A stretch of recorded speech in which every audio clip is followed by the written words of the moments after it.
أعوذ بالله من الشيطان الرجيم. ألم تر إلى الذي حاج إبراهيم في ربه أن آتاه الله الملك إذ قال إبراهيم ربي الذي يحيي ويميت قال أنا أحيي وأميت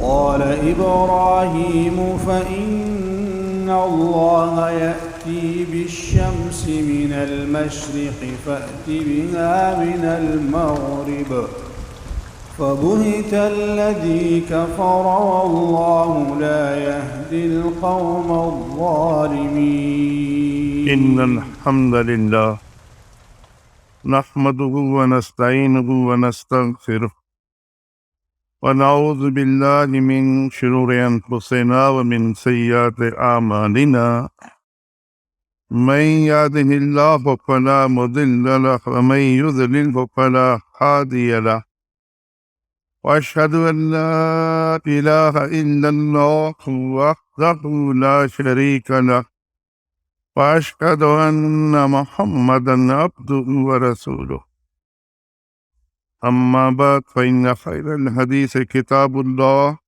وخير الهدي هدي محمد صلى الله عليه وسلم وشر الأمور محدثاتها وكل محدثة بدعة وكل بدعة ضلالة وكل ضلالة في النار. اللهم صل على محمد وعلى آل محمد كما صليت على إبراهيم وعلى آل إبراهيم إنك حميد مجيد. اللهم بارك على محمد وعلى آل محمد كما باركت على إبراهيم وعلى آل إبراهيم إنك حميد مجيد. أعوذ بالله السميع العليم من الشيطان الرجيم. بسم الله الرحمن الرحيم. اتبعوا ما أنزل إليكم من ربكم ولا تتبعوا من دونه أولياء قليلا ما تذكرون. تمام تعریفیں اللہ وحدہ لا شریک کے لیے جو ہمارا خالق مالک رازق، جس نے ہمیں پیدا کیا اور پوری کائنات کو پیدا کیا، اور پوری کائنات کا اختیار اللہ اکیلے کے پاس ہے۔ اس اللہ نے ہمارے لیے ایک شریعت نازل کی اللہ کے قرآن کی شکل میں، اور اس میں اللہ تعالیٰ نے یہ حکم دیا کہ اتبعوا، پیروی کرو، ما انزل الیکم من ربکم، اس شریعت کی، اس دین کی جو اللہ کی طرف سے تم پر نازل ہوا ہے۔ تو یہ اللہ کے قرآن کے اندر اللہ کی شریعت، یہ ہمارے لیے لازم ہے کہ ہم اس کی پیروی کریں، اور ہزاروں درود محمد صلی اللہ علیہ وسلم پر، جنہوں نے اللہ کے اس حکم کے مطابق صحابہ کی جماعت تیار کی، جنہوں نے قرآن اور سنت کی روشنی میں اپنی زندگی طے کی، اور ہمارے لیے وہ بہترین نمونہ چھوڑ گئے کہ قیامت تک آنے والے مسلمان اس راستے پر چل کر کامیاب ہو سکتے ہیں۔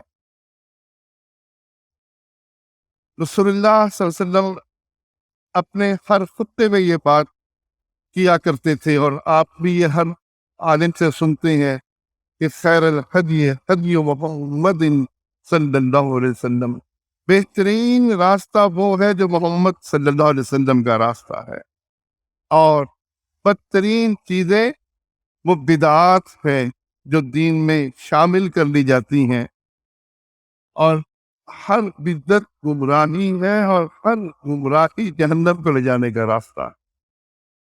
تو بھائیو، ہمیں اپنے اعمال کا محاسبہ کرنا ہے، کیونکہ ہم اللہ کو راضی کرنا چاہتے ہیں، اور اللہ کی رضا جو ہمارا مقصود ہے اس کا حصول کا ایک ہی ذریعہ ہے، محمد رسول اللہ صلی اللہ علیہ وسلم کی اطاعت۔ کوئی شخص اپنی طرف سے کوئی چیز مقرر کر لے اور سمجھے اس سے اللہ راضی ہوگا تو یہ بدعت کہلائے گی، یہ گمراہی کہلائے گی، یہ اللہ کی رضامندی کا ذریعہ نہیں ہوگا۔ تو آج میں آپ کے سامنے بدعت کی حقیقت رکھنا چاہتا ہوں کہ بدعت یہ کتنی خطرناک ہے، اور دین کے اندر یہ ہمیں کیا مطلوب ہے ان کے بارے میں۔ دیکھیے، ہم اس شریعت کے پابند ہیں جو اللہ نے اپنے نبی کریم صلی اللہ علیہ وسلم پر نازل کی، اور وہ قرآن مجید اور سنت کی شکل میں مکمل دین ہے۔ یہ دین زندگی کے ہر پہلو میں موجود ہے، کوئی پہلو ایسا نہیں جو اس دین سے باہر ہو۔ عیسائیت کے اندر دین الگ کر دیا گیا اور وہ عبادت تک، پوجا پاٹ تک محدود کر دیا، اور باقی دنیا میں لوگوں نے آزادی حاصل کر لی، وہ اپنی مرضی کرنے لگے، اپنے کوئی اسمبلی بنا کر ان کی اتھارٹی تسلیم کر کے ان کی مرضی کے مطابق انہوں نے قوانین بنائے۔ لیکن شریعت میں، محمد رسول اللہ صلی اللہ علیہ وسلم کے دین میں، دین اور دنیا کی ایسی تقسیم موجود نہیں۔ ہاں، ایک فرق ضرور ہے، دینی امور میں ہم صرف وہی کچھ کریں گے جو رسول اللہ صلی اللہ علیہ وسلم سے ثابت ہے۔ آپ صلی اللہ علیہ وسلم نے نماز کیسے پڑھی، آپ نے روزہ کیسے رکھا، آپ نے عمرہ کیسے کیا، آپ نے حج کیسے کیا، فوت ہونے کے والے کے واسطے آپ صلی اللہ علیہ وسلم نے کیا طریقہ بیان کیا، کیسے اس کو دفن کرنا ہے، کیا کچھ کرنا ہے، یہ سب چیزیں اللہ کے نبی صلی اللہ علیہ وسلم نے بیان کر دی۔ یہ دینی امور ہیں۔ اور دنیاوی امور، وہ ہمارے لباس سے متعلق، ہمارے کھانے سے متعلق، اس کے اندر شریعت نے کچھ پابندیاں لگا دی۔ لباس کے بارے میں بتا دیا کہ پردہ پوشی والا لباس ہو، تکبر والا لباس نہ ہو، شلوار ٹخنے سے نیچے نہ ہو۔ یہ سب احکامات، چند احکامات دینے کے بعد پھر ہمیں آزاد چھوڑ دیا، ہم قمیض پہنے یا کرتا پہنے، شلوار پہنے یا دھوتی پہنے، یا اگر پینٹ پیس انداز کی ہو جو پردہ پوشی کرتی ہو، ہمیں ان چیز کی گنجائش دے دی شریعت نے۔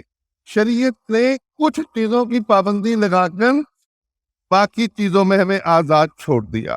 کھانے پینے کی چیزیں ہیں، شریعت کو کوئی اس سے بحث نہیں کہ وہ کون سی چیزیں ہیں، کیسے اگتی ہیں، اس کا پانی کتنے وقت پر دینا ہے۔ شریعت نے یہ بتا دیا حلال ہو، جو اللہ نے حلال کی ہے ان کے اندر سے ہو، اس میں حرام شامل نہ ہو، چوری کا مال نہ ہو، اور اس کے ساتھ اللہ کی شریعت میں یہ بحث موجود نہیں کہ کون سا کھانا گردے کے لیے نقصان دہ ہے اور کون سا کھانا جگر کے لیے نقصان دہ ہے۔ اس کو ہمارے تجربے کے لیے چھوڑ دیا۔ یہ دنیاوی امور ہے۔ تو دینی امور میں ہم شریعت کے پابند ہیں، اس وقت ہم صرف وہی کچھ کریں گے جس کا شریعت نے ہمیں حکم دیا، اور شریعت نے جو راستہ متعین کیا ہم اسی پر چلیں گے۔ دنیاوی امور میں یہ پوچھا جائے گا کہ اس میں اللہ نے کسی بات سے منع تو نہیں کیا، کسی بات کا حکم تو نہیں دیا۔ اگر کسی بات کو منع کر دیا، کسی بات کا حکم دے دیا، تو ہم اس کے پابند ہوں گے، باقی ہمیں آزادی ہوگی۔ لیکن شریعت میں آج ہم تھکے ہوئے ہیں، ہمارا دل چاہ رہا ہے کہ ہم ظہر کی 4 رکعت کی بجائے 3 رکعتیں پڑھ لیں، یا آج ہمارا دل بڑا خشوع خضوع والا ہے، آج ہم 4 رکعت کی بجائے 5 رکعتیں پڑھ لیں، 1 رکوع کی بجائے 2 رکوع کر لیں، 2 سجدوں کی بجائے 3 سجدے کر لیں۔ آج تو ہم اللہ کے بہت قریب ہیں۔ شریعت میں اس کی اجازت نہیں ہے۔ شریعت میں احکامات وہی کچھ ماننے ہوں گے عبادات سے متعلق، دین سے متعلق، جو اللہ کے نبی صلی اللہ علیہ وسلم سے ثابت ہے۔ اس کی مثال آپ یوں سمجھیے، ایک شخص گانا سنتا ہے، اب ہم اس کو کیا کہیں گے کہ یہ حرام ہے، ناجائز ہے، دلیل کیا ہوگی کہ اللہ کے نبی صلی اللہ علیہ وسلم نے موسیقی کو حرام کیا، آپ نے موسیقی کے آلات کو توڑنے کا حکم دیا۔ شریعت میں یہ دنیا کا معاملہ کہلائے گا، اور جو کہ اللہ کے نبی کا حکم آ گیا تو یہ کام ناجائز ہو گیا۔ لیکن یہی شخص کہتا ہے کہ میں گانا سنتا ہوں اور اس لیے سنتا ہوں کہ اس سے نفس کا تزکیہ بڑا اچھا ہوتا ہے، اس سے روحانیت کی منزلیں طے ہوتی ہیں، اس سے اللہ کی قربت حاصل ہوتی ہے۔ اب یہ شخص اس بات پر دلیل لائے گا کہ اللہ کے نبی صلی اللہ علیہ وسلم نے یہ راستہ بتایا؟ اگر نہیں بتایا، اس کا وجدان بتا رہا ہے، اس کا تجربہ کہتا ہے، یا اس کا ذوق یہ کہہ رہا ہے، تو یہ بدعت کہلائے گی۔ پہلے یہ ناجائز تھا، جب اس نے اس کو اللہ کے قرب کے ذریعہ قرار دیا تو پھر یہ بدعت بن گئی، یہ گمراہی بن گئی، یہ اس نے اپنے ذوق کے بنا پر کام اختیار کیا، لہذا شریعت اس پر دلیل پوچھے گی۔ کوئی شخص قرآن مجید پڑھنا چاہتا ہے، سورۃ رحمان پڑھنا چاہتا ہے، اب سورۃ رحمان پڑھے، جب مرضی پڑھے، اتوار کے دن چھٹی ہوتی ہے، وہ سورۃ رحمان پڑھنا چاہتا ہے، وہ 5-6 دفعہ پڑھنا چاہتا ہے، پڑھے، کوئی حرج نہیں، کیونکہ شریعت میں اس کو اجازت ہے، جب مرضی جو مرضی کام کرے، جو کام شریعت میں جائز ہے۔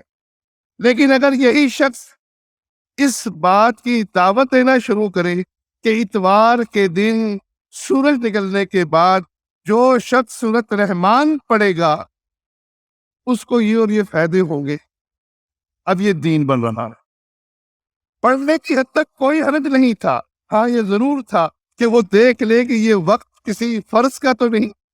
اب کوئی خطبہ سننا لازم ہے، اب ایک آدمی کونے میں بیٹھ کر چاہتا ہے کہ میں آج نماز نہ پڑھوں، 2 رکعتیں جمعے کی ادا نہ کروں، میں سورۃ رحمان پڑھنا چاہتا ہوں، تو آپ کہیں گے نہیں بھائی، یہ وقت اللہ نے فرض کیا ہے جمعہ کے لیے۔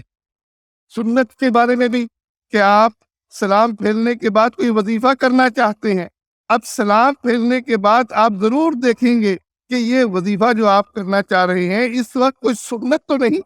اگر آپ کو پتہ چل گیا کہ ہاں سنت ہے، اور سنت آیت الکرسی کا پڑھنا ہے، سنت سبحان اللہ الحمدللہ اللہ اکبر پڑھنا ہے، تو آپ کو سنت پر چلنا پڑے گا۔ کبھی چھوٹ جائے سنت انشاءاللہ گناہ نہیں ہوگا، لیکن ایک معمول بدل دیا جائے، سنت کا معمول بدل دیا جائے، اس وقت سارے مل کر لا الہ الا اللہ کا بالجہر کوئی وظیفہ شروع کر دے تو یقیناً اس کے لیے پھر اس کو دلیل دینی ہوگی۔ تو دلیل اگر اس کے پاس ہے تو پھر تو یہ بات سنت بن گئی، اور اگر اس کے پاس دلیل نہیں ہے، وہ کہتے نہیں رسول اللہ صلی اللہ علیہ وسلم نے تو یہ تعلیم صحابہ کو نہیں دی، تو پھر کہا جائے گا کہ آپ کا یہ عمل بدعت ہے، بدعت گمراہی ہے، گمراہی جہنم میں لے جانے کا راستہ۔ تو یہ فرق ہے دینی امور میں اور دنیاوی امور میں، اور اس کی بہترین مثال رسول اللہ صلی اللہ علیہ وسلم کی یہ حدیث ہے۔ آپ صلی اللہ علیہ وسلم جب مدینہ آئے تو صحابہ کرام کھجور کی پیوند کاری کرتے تھے، تو آپ صلی اللہ علیہ وسلم کہا کہ اگر تم یہ نہ کرو تو کیا حرج ہے؟ صحابہ نے اس سال پیوند کاری نہیں کی، پھل کم آیا۔ آپ صلی اللہ علیہ وسلم سے عرض کی یا رسول اللہ پھل کم آیا، آپ کے حکم پر ہم نے پیوند کاری نہیں کی۔ تو آپ صلی اللہ علیہ وسلم نے فرمایا، بخاری مسلم کی روایت ہے کہ یہ دنیاوی امور ہے، تم مجھ سے زیادہ ان کو جانتے ہو۔ جب کوئی میں دنیاوی امور میں اپنی رائے سے کوئی بات کروں، تمہاری مرضی قبول کرو، تمہاری مرضی قبول نہ کرو۔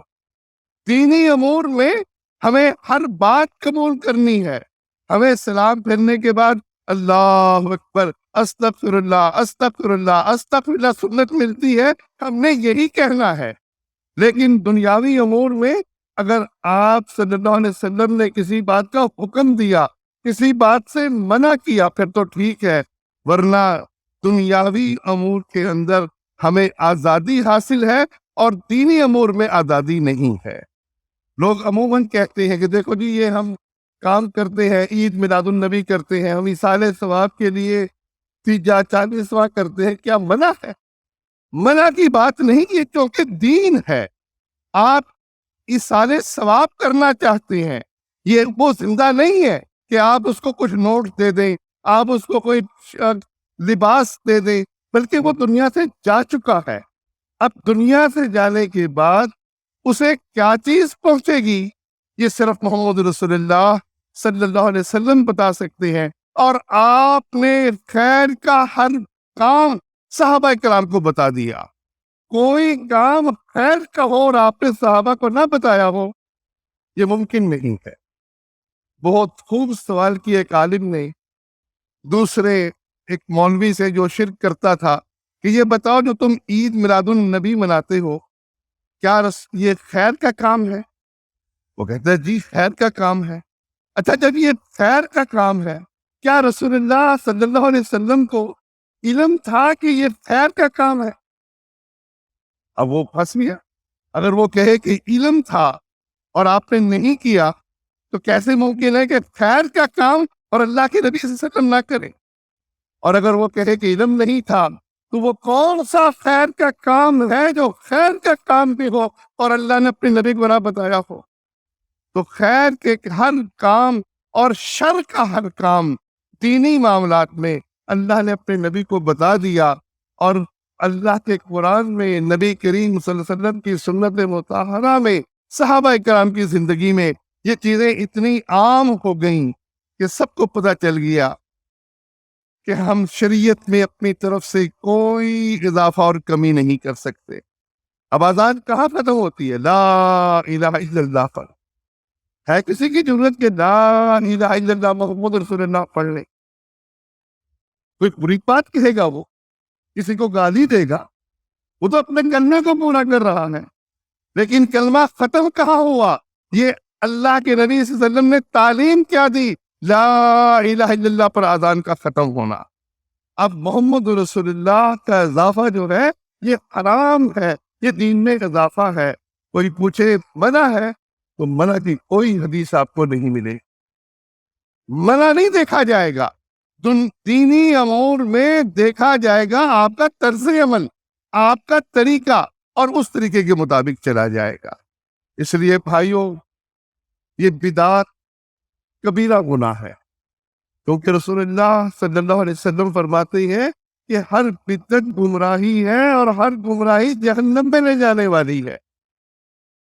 یہ دین سازی، یہ بدعت، یہ گمراہی ہے، جہنم میں لے جانے والی ہے اور کبیرہ گناہ ہے، اور یہ گناہ زنا اور چوری سے بڑھ کر ہے۔ کیوں؟ اس لیے کہ زنا کرنے والا اس کو زنا سمجھتا ہے، وہ توبہ کر سکتا ہے۔ قتل کرنے والا اس قتل کو گناہ سمجھتا ہے اور اس گناہ سے وہ توبہ کر سکتا ہے۔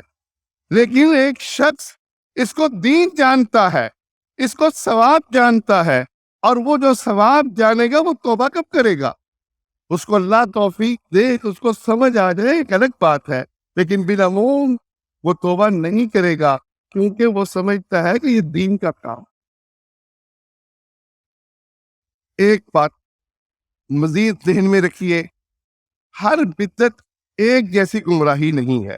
گمراہی ہے، اس میں کوئی شک نہیں، اللہ کے نبی نے کہہ دیا ہر بدعت گمراہی ہے، لیکن بدعت کی اقسام ہے۔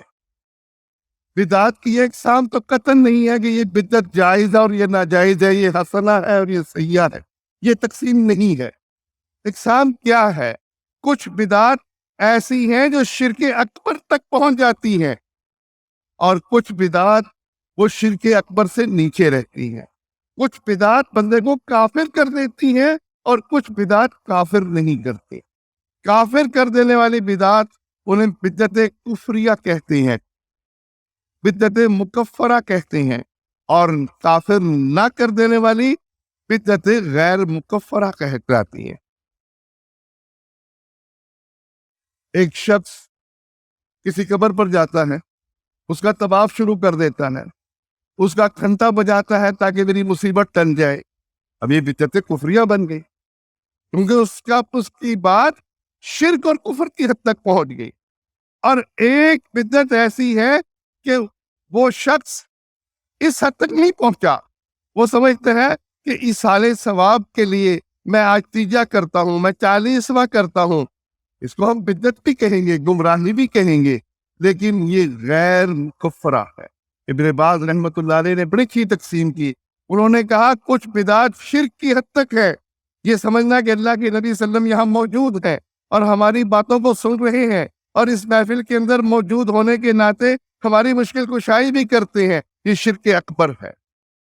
ایک بدعت یہ ہے کہ آپ نے کوئی مزار بنا لیا، کسی قبر پر بلڈنگ بنا لی، آپ نے شرک کا وسیلہ اختیار کیا ہے، لوگوں کو شرک کی طرف دعوت دی ہے، لیکن یہ عمل آپ کا شرک نہیں ہے، یہ شرک کا وسیلہ ہے۔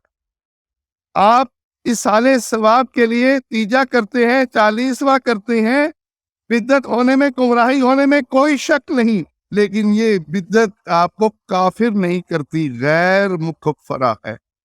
تو بدعت کی دو قسمیں ہیں، ایک بندے کو کافر کر دینے والی اور ایک بندے کو کافر نہ کر دینے والی، بدعت مکفرہ اور بدعت غیر مکفرہ۔ اب اس فرق کی ضرورت اس لیے ہے کہ ہمیں پتہ ہو کہ جرم کی نوعیت کیا ہے، کیونکہ ہم مسلمان ہونے کے ناطے عدل کرنے والے ہیں، ظلم کرنے والے نہیں ہیں، تو ہمیں پتہ ہو کہ کون سا عمل ایسا ہے جس کے بعد نجات ممکن نہیں، شرک اور کفر کی حد تک، کیونکہ تین چیزیں، شرک، کفر اور نفاق، یہ تین چیزیں بندے کو مستقل جہنم میں رکھتی ہیں، اور ان تین چیزوں کے علاوہ جو باقی جرائم ہیں وہ آدمی کے ایمان کو کم کرتی ہے، ختم نہیں کرتی، اس کا ایمان کم ہوتا ہے، اور ایمان کی کمی کی بنا پر جہنم کا عذاب بھی ہو سکتا ہے۔ نبی کریم صلی اللہ علیہ وسلم کی جو حدیث شفاعت ہے، جس میں اللہ کہے گا جاؤ اور جا کر ان کو نکال لو جن کے دل میں رائی کے برابر بھی ایمان ہے، تو جہنم میں جلنے والے لوگ جہنم سے نکلیں گے، جل کر کوئلہ ہو چکے ہوں گے، اور پھر وہ جنت کی نہر میں ڈالے جائیں گے، پھر دوبارہ زندہ ہوں گے۔ تو جو چیزیں بندے کو کافر نہیں کرتی وہ بدعت غیر مکفرہ کہلاتی ہیں، اور ان کے ساتھ ان کو ہم کافر نہیں کہتے، ہم ان کو مشرک نہیں کہتے، دین سے خارج نہیں کہتے، ہاں اس عمل کا رد کرتے ہیں کہ یہ عمل بدعت ہے، یہ عمل سنت سے ثابت نہیں، کیونکہ رسول اللہ صلی اللہ علیہ وسلم نے ایصال ثواب کے طریقے بتائے۔ آپ نے فرمایا جب انسان مر جاتا ہے تو مرنے کے بعد اس کو وہ عمل پہنچتا ہے جو اس نے صدقہ جاریہ بنایا، اس نے مسجد بنائی، اس نے کنواں کھدوایا، اب جب تک وہ لوگوں کو فائدہ پہنچتا رہے گا، لوگ مسجد میں نماز پڑھتے رہیں گے، اس کو اس کا اجر ملتا رہے گا۔ دوسری چیز، اس کی اولاد یا اس نے لوگوں کی تربیت کی اور لوگوں کو حق بات کی طرف قائل کیا، اب اس کو جب تک لوگ اس پر عمل کریں گے اس کو اجر ملتا رہے گا۔ اور تیسری بات، علم کی کوئی بات چھوڑ دی اور لوگ اس کے مرنے کے بعد وہ علم والی بات سے فائدہ اٹھائیں گے تو یہ اس کو اجر ملتا رہے گا۔ آپ صلی اللہ علیہ وسلم سے صحابی پوچھتا ہے، یا رسول اللہ میری ماں اچانک مر گئی اور اس کو موقع نہیں ملا کہ وہ مجھے کوئی تلقین کرتی، کوئی وصیت کرتی، اگر میں اس کے لیے کوئی خیرات کروں تو اس کو پہنچے گی؟ آپ نے فرمایا ہاں ضرور پہنچے گی۔ تو وہ آپ نے خیرات کرنے کا حکم دیا۔ ایک عورت آئی، کہنے لگی یا رسول اللہ میرے باپ کے اوپر نظر کے روزے ہیں، تو کیا میں وہ روزے رکھ لوں؟ آپ نے فرمایا اگر کسی کا قرض دینا ہوتا تو تم قرض دیتی؟ تو کہتی یا رسول اللہ ضرور دیتی۔ فرمایا یہ اللہ کا قرض ہے، یہ بھی ادا کرو۔ اب یہ آپ نے روزے رکھنے کا حکم دیا، اب مرنے والا مر چکا لیکن اس کا قرض ادا ہو رہا ہے پیچھے سے، اس کے روزے رکھے جا رہے ہیں، یہ ایصال ثواب ہے، یہ ایصال ثواب، بلکہ جو ثواب پہنچ سکتا تھا سب کا سب رسول اللہ صلی اللہ علیہ وسلم نے آگے بتا دیا۔ اب دیکھیے قرآن مجید بھی موجود تھا، مرنے والے بھی موجود تھے، آپ کہتے کہ صحابہ کو کہ جمع ہو جاؤ اور ایک رکوع پڑھ لو، ایک سپارہ پڑھ لو، ایک قرآن سب مل کر پڑھ لو، آپ نے نہیں بتایا۔ اب اگر یہ دین کی بات ہوتی، خیر کی بات ہوتی، ممکن نہیں تھا کہ اللہ کے نبی صلی اللہ علیہ وسلم صحابہ کو خبر نہ دیتے۔ تو یہ اس طرح ایصال ثواب نہیں ہوتا، یہ خود ساختہ طریقہ ہے، یہ بدعت ہے، لیکن بدعت غیر مکفرہ ہے۔ ہر بدعت بندے کو کافر نہیں کرتی۔ ہمیں اس کا امتیاز بھی اس لیے کرنا ہے کہ ایک معاشرے میں رہتے ہوئے معلوم ہونا چاہیے کہ کون سے کام ایسے ہیں جو بندے کو کافر کر دیتی ہیں، اور کون سے کام ایسے ہیں جو کافر نہیں کرتے، بندہ مسلمان رہتا ہے لیکن گناہ گار ہوتا ہے۔ وہ شریعت کے اندر کتنی بڑی گناہ گاری ہے کہ اللہ کے نبی صلی اللہ علیہ وسلم کہہ دیں کہ ہر بدعت گمراہی ہے اور ہر گمراہی جہنم میں لے جانے والی ہے۔ تو اس لیے یہ بدعات، ہمیں ان سے بچنا ہے اور ہر صورت بچنا ہے، اور اس کے ساتھ ہمیں یہ بھی پتہ ہونا چاہیے کہ کچھ بدعات بندے کو کافر کرتی ہیں اور کچھ کو کافر نہیں کرتی۔ تو بھائیو، یہ ہماری عملی زندگی ہے۔ آج بہت سے لوگ اس لیے بدعات میں ملوث ہیں کہ لوگ کیا کہیں گے، خاندان کیا کہے گا۔ یہ تو انتہائی خطرناک چیز ہے۔ ہمیں پیدا کس نے کیا؟ اللہ نے، وہ وحدہ لا شریک ہے، سب سے بڑھ کر حق اسی کا ہے، اور اس نے ہمیں حکم دیا ہے کہ پیروی کرو اس دین کی جو اللہ نازل فرمائی، اس شریعت پر چلنا ہے۔ اپنی مرضی سے ہم کوئی اضافہ نہیں کر سکتے۔ کبھی اس چکر میں نہ پڑے کہ دیکھیے جی منع کدھر ہے، بس یہ دیکھیے کہ اللہ کے نبی صلی اللہ علیہ وسلم نے یہ کام کیا یا نہیں کیا۔